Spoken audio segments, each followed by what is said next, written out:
Chers amis, bonjour et bienvenue à ce petit échange, ce partage de la parole. Me fait grand plaisir de vous retrouver et puis pour échanger sur les textes de ce dimanche. Donc, nous sommes à l'année C et c'est le 5e dimanche du temps dit ordinaire. Alors, nous avons de très beaux textes, prophète Isaïe, l'Épître aux Corinthiens, si mon souvenir est bon. Alors, plongeons dans ces textes-là après avoir invoqué celui qui rend la parole vivante.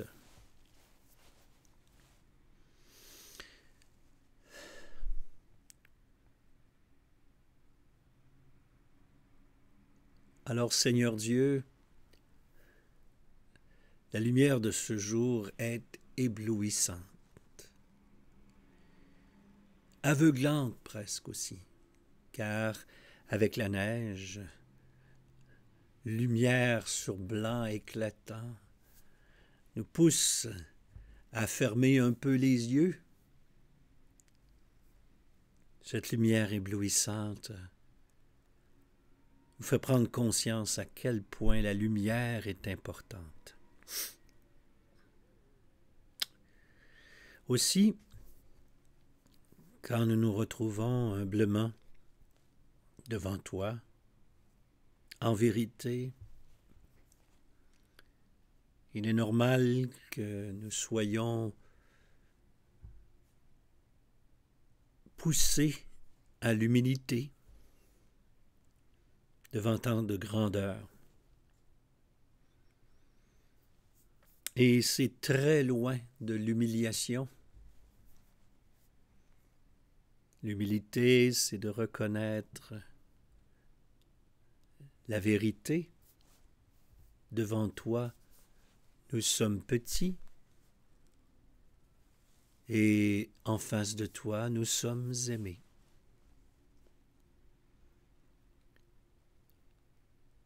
Que cette claire conscience mette en nous cette saine crainte du Seigneur dont parlent les Écritures, non pas la terreur, au contraire, puisque cette crainte du Seigneur inspire la pleine confiance. Mais cela enracine en nous véritablement un désir de nous laisser enseigner et de suivre tes voies avec un cœur grand ouvert et confiant en ta parole. Par Jésus le Christ, notre Seigneur. Amen. Premier texte vient du livre d'Isaïe au chapitre 6. C'est ce qu'on appelle communément la vocation d'Isaïe. Ce qui est très intéressant avec ce texte, c'est que normalement, les récits de vocation sont au tout début. Vous regardez, la plupart des prophètes, c'est dans les premiers chapitres que se trouve l'appel du prophète. Dans le cas d'Isaïe, il y a toute une série d'oracles anciens qui précèdent la vocation du prophète. Puis c'est toujours intéressant et important d'accorder du temps au récit de vocation des prophètes parce que c'est comme un condensé, un résumé.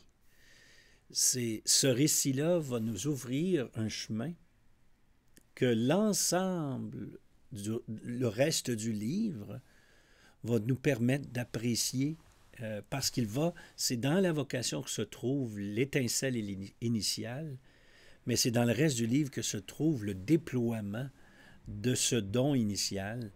Et donc, l'expérience qui est faite de Dieu et les premières paroles qui sont prononcées sur le prophète vont orienter son ministère.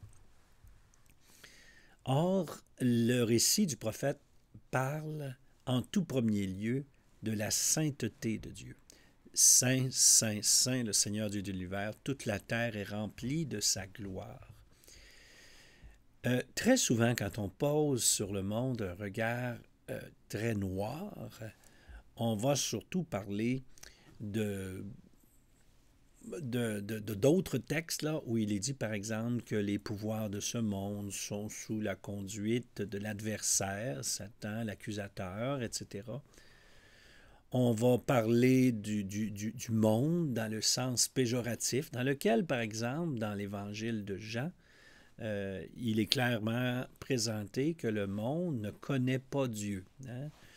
Et de même façon, dans les Épîtres de Paul, on va parler du monde aussi, à l'occasion, sous un sens très négatif.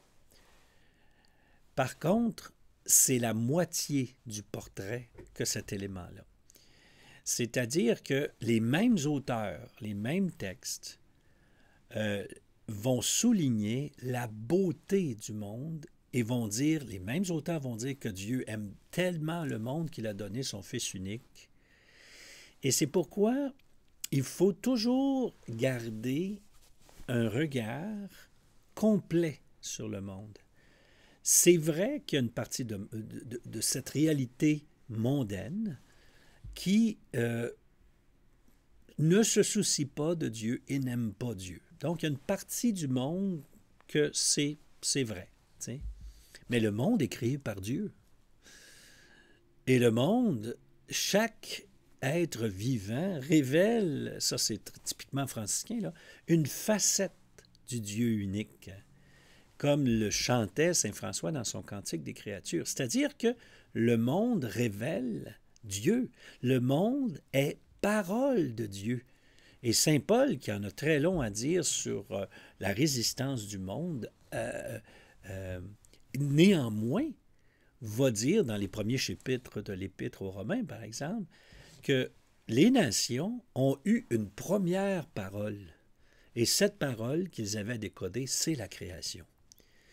C'est vrai qu'il y a des aspects qui s'opposent, mais il y a aussi des aspects des aspects de ce monde-là qui révèlent Dieu, qui témoignent de Dieu, qui racontent Dieu, et que c'est la première parole qui est donnée à toute l'humanité, c'est la beauté de la création. C'est même, plus que ça, les mêmes psaumes vont dire aussi, dans le même groupe, depuis le ventre de ma mère, je suis pécheur, puis en même temps, quelle merveille suis-je? Je ne peux m'empêcher de m'exprimer, quel prodige que mon être, etc., qu'on retrouvera dans deux psaumes différents, mais c'est le même livre qui peut dire, lui, les deux choses. Et là, moi, je vous mets vraiment en garde. Il y a des gens qui ne voient que le beau, que le bien de toute la création, devant un beau coucher de soleil, etc., mais qui ont de la difficulté à admettre qu'il y a aussi du mal dans le monde, de la destruction. Puis il y a aussi du mal dans le monde des êtres humains. Donc, il faut être capable de voir les deux. Il y a, par certains aspects, le monde créé est révélateur de Dieu, de son plan, de sa lumière, de son amour pour nous.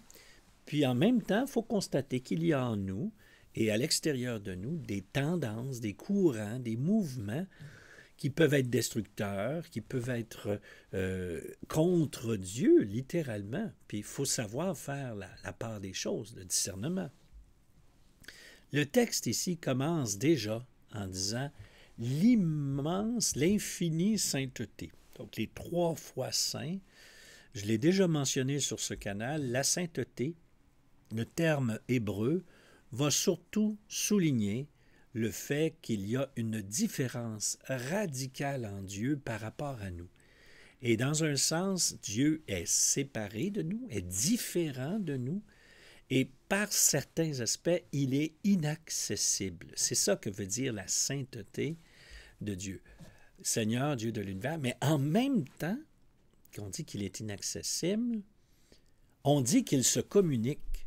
Dans le même texte, on dit la terre est remplie de sa gloire, c'est-à-dire c'est Dieu manifeste sa présence par la terre, le monde visible. Donc en même temps, Dieu se manifeste. Naturellement, Dieu est radicalement distinct et ses pensées ne sont pas les nôtres, puis bon, tout ça c'est vrai, mais en même temps, Dieu se communique, Dieu se fait connaître à l'humanité et c'est parce qu'il se communique, parce qu'il se fait connaître, qu'on peut savoir quelque chose de Dieu. Et donc, la première façon par laquelle Dieu se communique, c'est par le monde créé, c'est par notre existence. Déjà, notre vie, notre être, notre corps, quel être étonnant, quel produit, quel prodige que je suis, s'exclame le psautier, tu sais.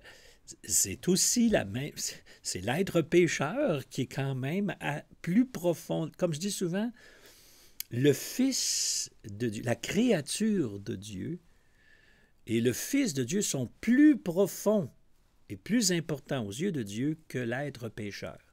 L'être pécheur est secondaire par rapport à sa création qui, elle, est bonne. Et il suffit de reconnaître ce lien vital entre nous et Dieu pour que se rétablisse cet équilibre fondamental dans lequel l'être humain ne se fait pas le centre du monde. T'sais. Il y a quelque chose qui nous libère quand on n'est pas le centre du monde. Alors, l'expérience d'Isaïe, c'est justement son être tout entier tourné vers un Dieu inaccessible mais qui se communique. Mais c'est pour ça que lui, lorsque la voix, le temple se remplit de fumée, lui, sa première réaction, c'est-à-dire « Je suis perdu, car je suis un homme aux lèvres impures ». Ça veut dire « Je suis incapable de témoigner de la sainteté de Dieu. Et donc, malheur à moi qui vis cette chose-là, mais je suis incapable d'en parler. Et puis mes yeux ont vu le roi de l'univers. Cette rencontre du Dieu de l'univers qu'il a faite est saisissante, éblouissante, pour parler le langage d'aujourd'hui. Vous voyez la blancheur du jour. Mais il est pris dans son corps, on va dire ça comme ça, car sa bouche impure ne peut pas dire et révéler un Dieu 3 fois saint. Et c'est là, et c'est pour ça que tout le texte qui suit, c'est sur le ministère prophétique. C'est que ici, tes péchés, maintenant, ta faute est enlevée, ton péché est pardonné, mais qu'est-ce qu'il permet? C'est qu'il permet l'expression, il permet le ministère du prophète, malgré son caractère impur, le fait qu'il soit un être humain qui appartient à un peuple impur, Dieu lui-même va le rendre capable de parler de lui. Hein? Donc, c'est la double expérience de l'immensité de Dieu, de la sainteté de Dieu, et en même temps d'être envoyé, néanmoins, malgré son imperfection, malgré son impureté, d'être envoyé pour annoncer une parole à propos de ce Dieu-là, pour lequel il n'est pas digne. Il n'est pas digne. Puis ça, c'est... Moi, je vous dirais que l'une des façons les plus claires d'identifier un ministère authentique chez quelqu'un ou un appel authentique, c'est que la personne ne se sent pas apte à le faire. C'est que le ministère est pour lui, pour elle, un appel au dépassement. Ce n'est pas juste une question d'habileté naturelle. Il y a un élément de croissance dans l'appel, et cet élément de croissance, parce que la personne ne se sent pas tout à fait à son aise dans cette... il y a un inconfort dans ce ministère-là, elle va rester ouverte à l'œuvre divine, j'allais dire à la guidance, à la conduite de l'esprit, puis à l'action de Dieu. C'est que la personne va se laisser enseigner. Si je reçois un appel, puis que je suis tellement à l'aise, puis tellement confronté, ce qui risque d'arriver, c'est que je me fie seulement sur mes compétences, mes habiletés, qui ne sont pas à négliger, au contraire. S'il y a de l'aisance à faire le bien, puis ça, il faut le faire au nom du Seigneur, c'est parfait. Mais dans un ministère, normalement, il y a un élément d'inconfort qui va me permettre, au moins au début, de m'assurer que je suis à l'écoute de Dieu et que je le laisse me rendre apte à accomplir sa volonté, à accomplir la mission qu'il veut me confier. Alors, c'est pour ça qu'on retrouve dans le psaume, regardez, Le jour où tu répondis à mon appel, tu fis grandir en mon âme la force. Bon, moi, il y a quelque chose que j'ai découverte récemment, c'est que quand on demande, on demande, on demande, on demande au Seigneur, puis qu'on n'est jamais exaucé, eh bien, notre foi reste fragile. On a l'impression que finalement, ça ne sert à rien de demander, puis finalement, tu sais, bon.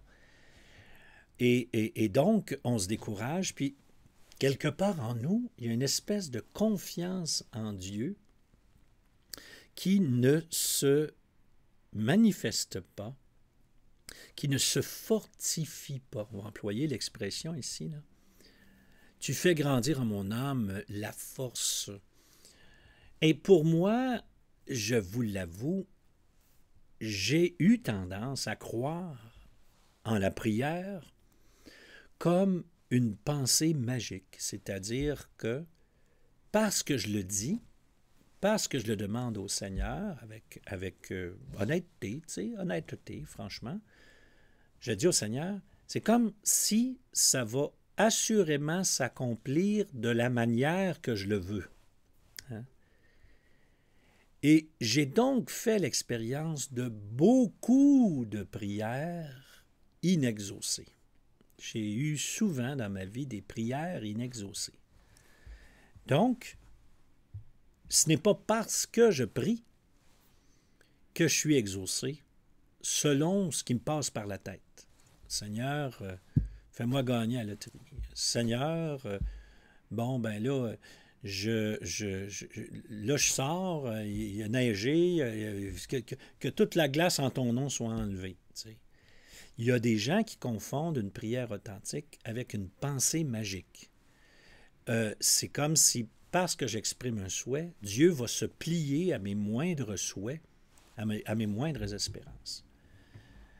Or, s'il y a une chose qui se manifeste clairement dans ma vie, c'est que il y a aussi, dans la prière que je formule sincèrement au Seigneur, il y a un abandon à ça. Puis dans l'abandon dans le sens positif ici, là, pas dans le sens négatif, dans le sens de résignation. Il y a un abandon dans dans les circonstances qui vont advenir, puis dans la manière propre qu'a Dieu à répondre à ma prière.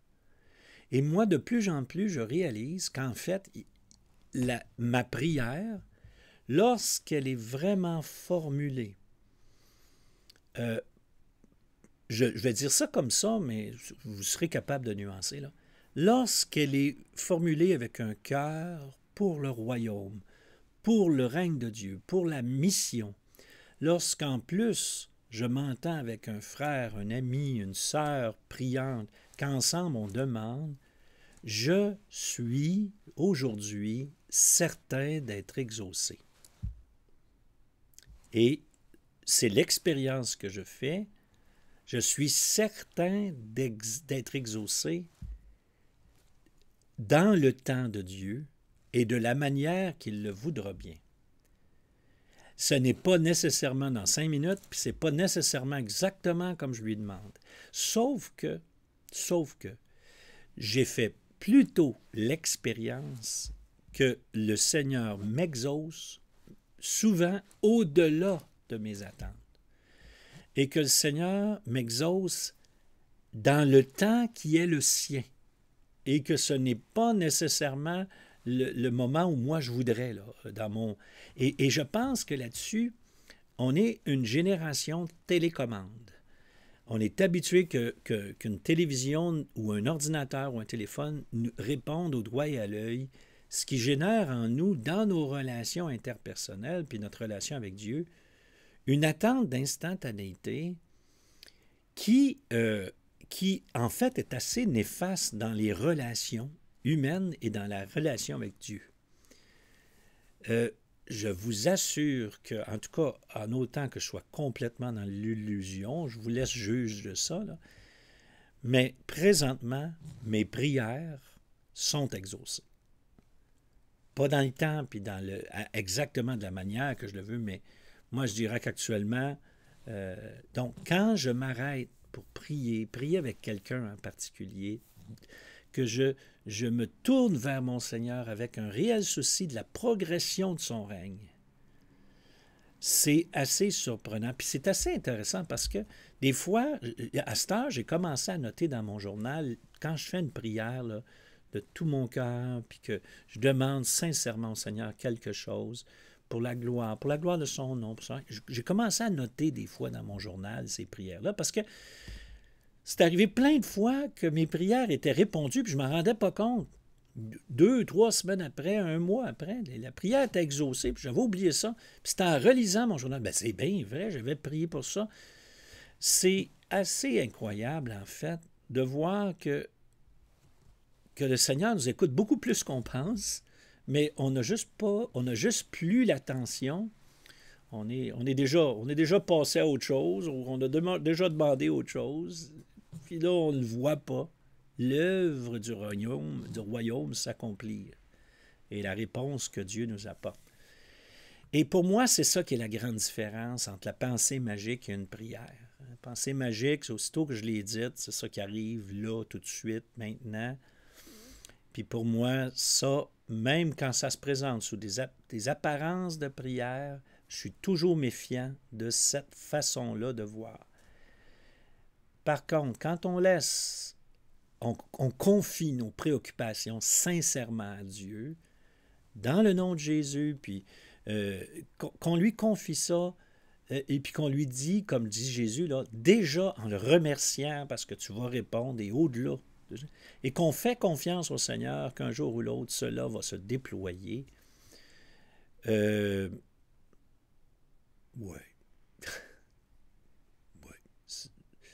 Le Seigneur accomplit, le Seigneur exauce et au-delà.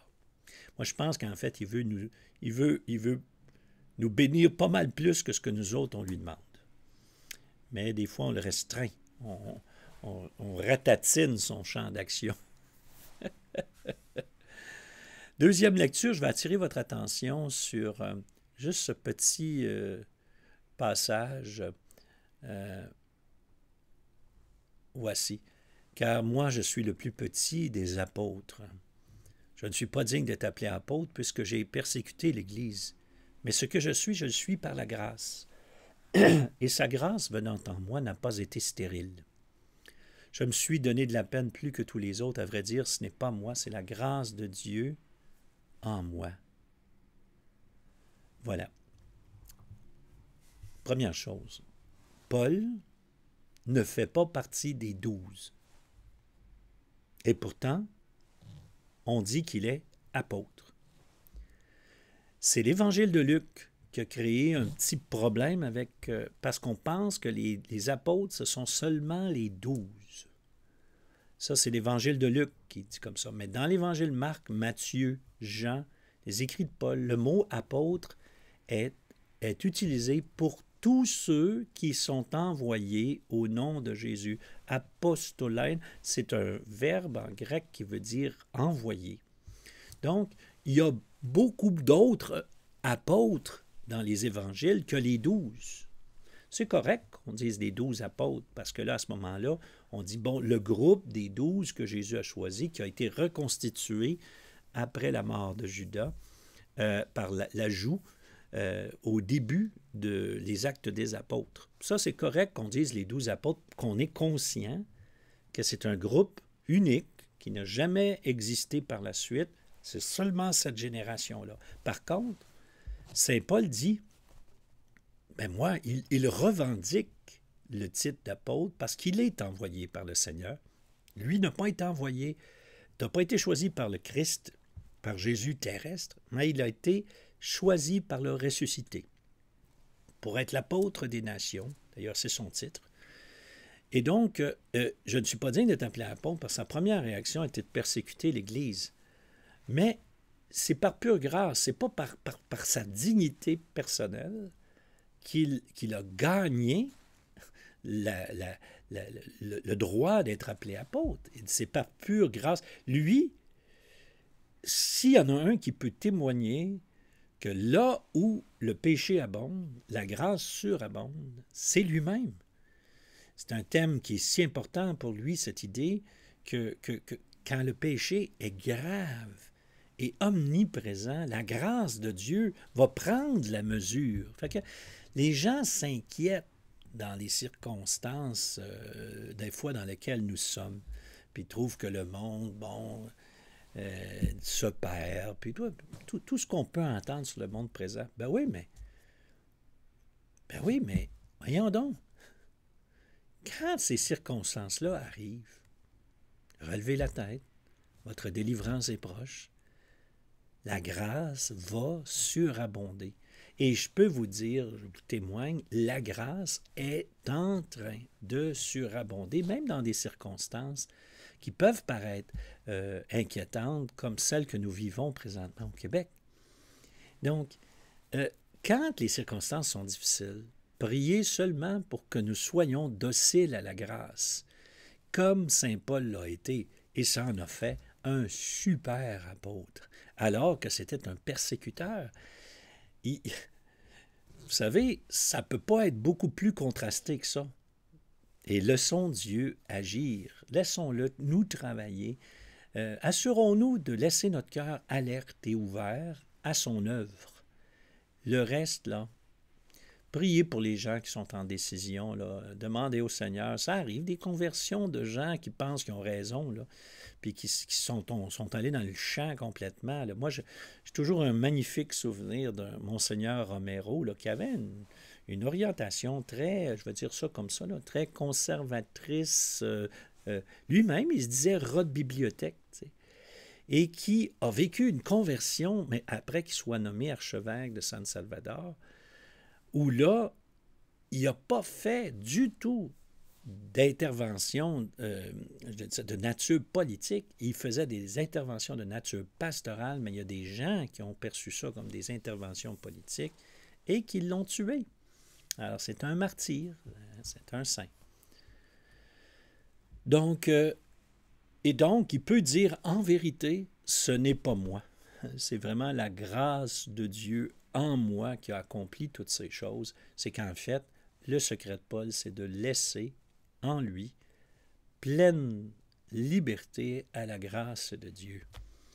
Ben, c'est quelque chose qui est à votre mesure, à notre mesure, tout le monde, là, de laisser la grâce passer à travers nous en offrant le moins de résistance possible. Hein.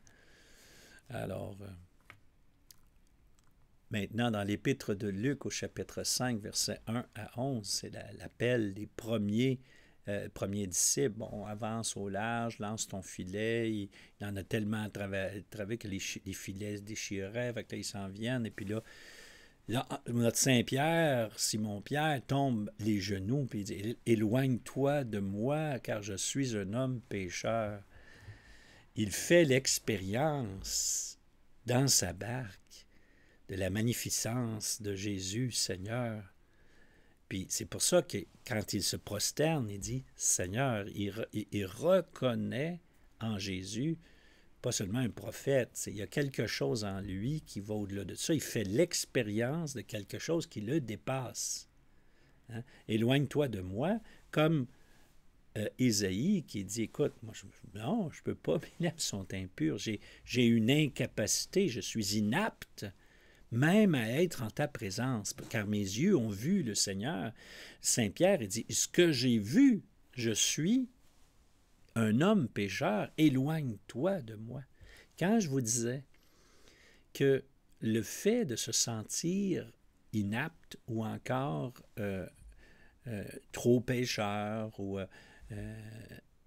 que c'est plutôt un bon signe. Voyez-vous comment dans le premier, on va dire le chef des apôtres, cette attitude-là est bien claire. Il y a vraiment ça en lui. Et là, le grand effroi le saisit, c'est ce qu'on appelait la saine crainte. Moi, tu sais, c'est un mot que j'aime, mais j'ajoute toujours au mot crainte la saine crainte, parce que bien sûr, il y a une crainte terreur qui n'est pas celle que l'on souhaite.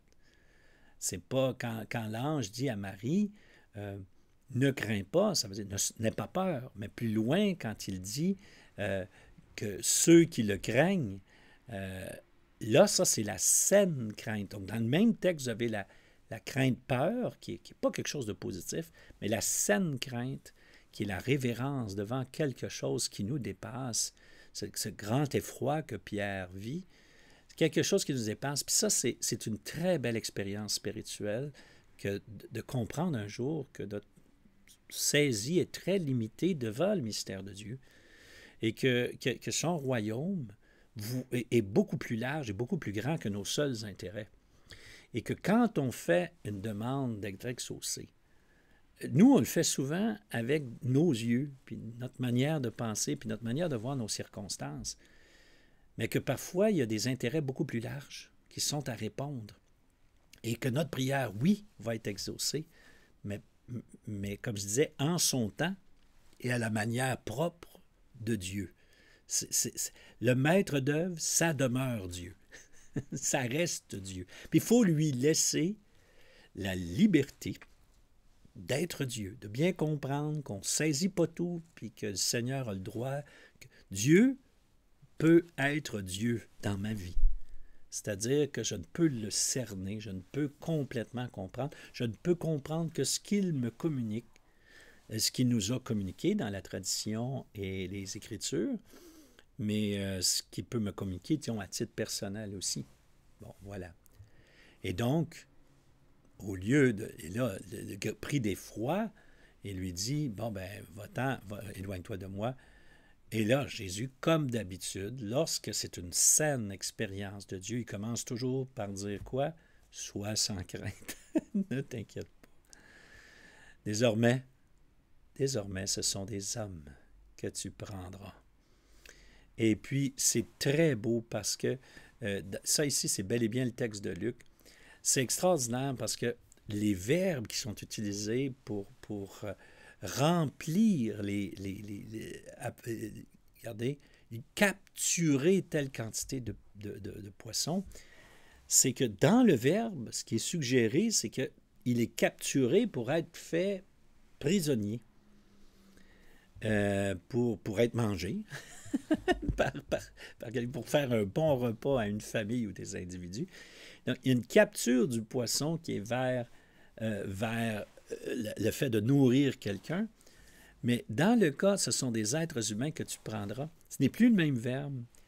Et là, ici, c'est prendre, mais ce qui est souligné, c'est qu'il y a déjà une connotation très intéressante, en fait, c'est prendre et conduire vers la vie. Et c'est très beau parce que tu ne vas pas attraper dans les filets de l'Église les êtres humains pour qu'ils meurent. C'est que tu les saisis, tu les rassembles pour qu'ils aient la vie. Et ça, c'est juste dans la nuance des verbes qui sont employés en grec, qui sont très beaux, et c'est pourquoi on utilise le mot capturer puis prendre pour nous indiquer qu'il y a une nuance dans la langue d'origine qui est très belle et qui vaut la peine de dire que, tu sais, regarde, tu capturais des poissons pour qu'eux meurent afin que nous ayons la vie, mais maintenant, les êtres humains que tu vas rassembler, tu les conduiras à la vie directement. Et ça, c'est quelque chose qui est très beau. Et puis tout ça prend comme origine un effroi, nous dit le texte biblique, une espèce de saisie. Tu sais, éloigne-toi de moi, je suis... tu sais, je suis un homme pécheur, tu sais. Ouais, mais cette saisie d'être dépassé peut ouvrir à la vie. Et c'est bel et bien le sens du texte que nous avons aujourd'hui. Tout comme Isaïe a été purifié dans sa bouche afin de pouvoir traduire l'expérience qu'il faisait de Dieu en ministère prophétique. Et c'est ce que donné le livre d'Isaïe. Le premier Isaïe, deuxième, troisième, tout ça, c'est dans le courant de cette expérience spirituelle originale. Passez une belle semaine, puis au grand plaisir de vous revoir la semaine prochaine. Bye bye.